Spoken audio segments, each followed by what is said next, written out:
ছোট্ট বন্ধুরা, মূল্যবোধের গল্পের আসরে আবার এসেছি তোমাদের সামনে। গল্প শোনো, মূল্যবোধ শেখো। এই আসরে আজকের আবার নতুন একটি গল্প তোমাদের খুব ভালো লাগবে আশা করি। এটি একটি মনাস্ট্রি, মানে তোমরা বুঝতে পারছো তো যে একটি ধর্মীয় প্রতিষ্ঠান, বৌদ্ধ ধর্মের তো মনাস্ট্রির গল্প। তো একজন সাধুর, একজন সন্ন্যাসীর লুকোচুরির গল্প।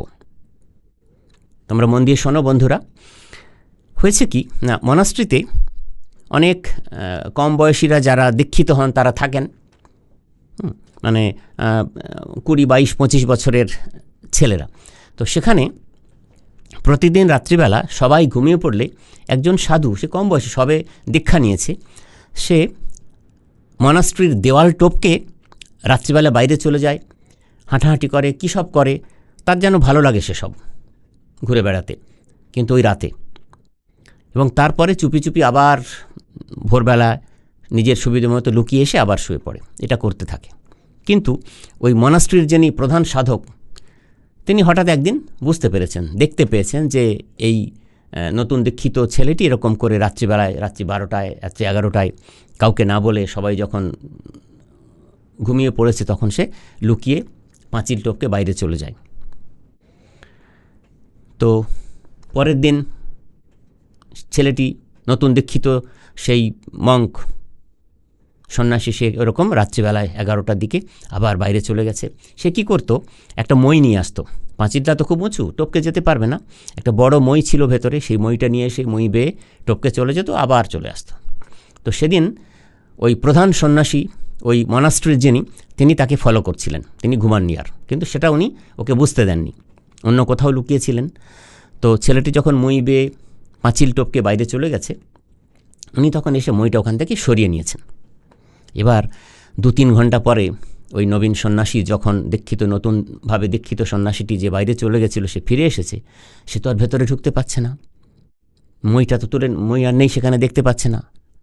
ওখান থেকে জাম্প দিয়ে যদি নিচে পড়ে তাহলে হাত পা ভেঙে যাবে, নামতে পারছে না, বসে আছে, চিন্তা করছে। এমন সময় ওই যে মনাস্ট্রির যে প্রধান সন্ন্যাসী, যিনি মইটা সরিয়ে নিয়েছিলেন, তিনি ওপর থেকে বসে সে দেখতে পাচ্ছে যে উনি মইটা নিয়ে আস্তে আস্তে দেওয়ালের কাছে আসছেন এবং মইটা এনে দেওয়ালে সেট করে দিলেন যাতে সে নিচে নেমে আসতে পারে। ওনাকে দেখে তো প্রচণ্ড ভয় পেয়ে গেছে, না জানি তাকে কতটা না প্রহার করা হবে বা কতটা বকাবকি করা হবে, সেই ভয়ে তো সে ততস্থ। যা হয় তাই না, অন্যায় করেছে তো সে তো বুঝতে পারছে, রোজ রোজ অন্যায় করছিল, আজ তো সে ধরা পড়ে গেছে, তাই না বন্ধুরা? তো সে তখন কাঁপতে কাঁপতে, ভয়ে গুটি সুটি মেরে মইটা বেয়ে নিচে নেমে প্রধান সন্ন্যাসীর সামনে দাঁড়ালো। কিন্তু অবাক ব্যাপার বন্ধুরা, এই প্রধান সন্ন্যাসী যিনি মঙ্ক ছিলেন, তিনি কিন্তু ওকে একটু বকাঝকা করলেন না, গায়ে হাত তুললেন না, কিচ্ছু করলেন না। তিনি যেন কিচ্ছু হয়নি এমন ভাব করলেন, করে শুধু বললেন, তুই যে রোজ বেরিয়ে যাস, তো এখন তো শীতকাল, ঠান্ডা লেগে যাবে, তো চাদরটা তো গায়ে দিয়ে যাবি। তিনি শুধু এইটুকু বললেন, তাকে কিন্তু কোনো বকাঝকা করলেন না। তো ছোট্ট বন্ধুরা, তোমরা কিছু বুঝতে পারলে তো? দেখো, ভালোবাসা দিয়ে কিন্তু সব কিছু জয় করা যায়, ঘৃণা দিয়ে ঘৃণাকে জয় করা যায় না, ভালোবাসা দিয়ে ঘৃণাকে জয় করা যায়। তো ও যে অপরাধ করেছে ওটা ঠিক নয়, রাত্রিবেলা যাওয়া তো অন্যায়, কাউকে না জানিয়ে যাওয়া অন্যায়, কিন্তু তিনি যদি বকাবকি করতেন, মারধর করতেন, তাহলে হিতে বিপরীত হতে পারত। ছোট্ট বন্ধুরা, এই গল্পের নীতিকথায় আমরা কি শিখলাম? না, শিখলাম যে শাস্তি দিয়ে কারোর স্বভাব পাল্টানো যায় না, ভালোবাসা দিয়ে যায়।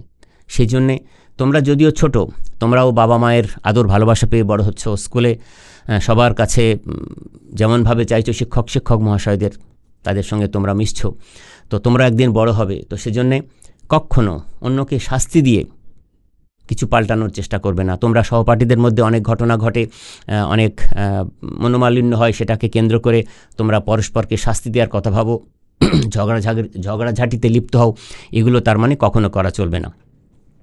এমনি বন্ধুরা, একটা কথা বলা হয় না, ইংলিশে এটা বলে যে love is the bridge between you and everything in the world.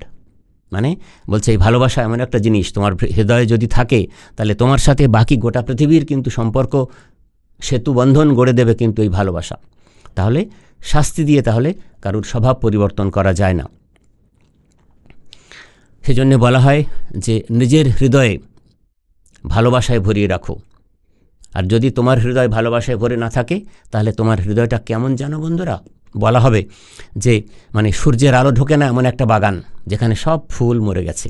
কেননা ভালোবাসা না থাকলে নিজের অন্তরে, নিজের হৃদয়ে, তাহলে আর যত ভালো গুণ আছে মানুষের জীবনে সেগুলোর বিকাশ হয় না, সেগুলো সব মরে যায়, নষ্ট হয়ে যায়।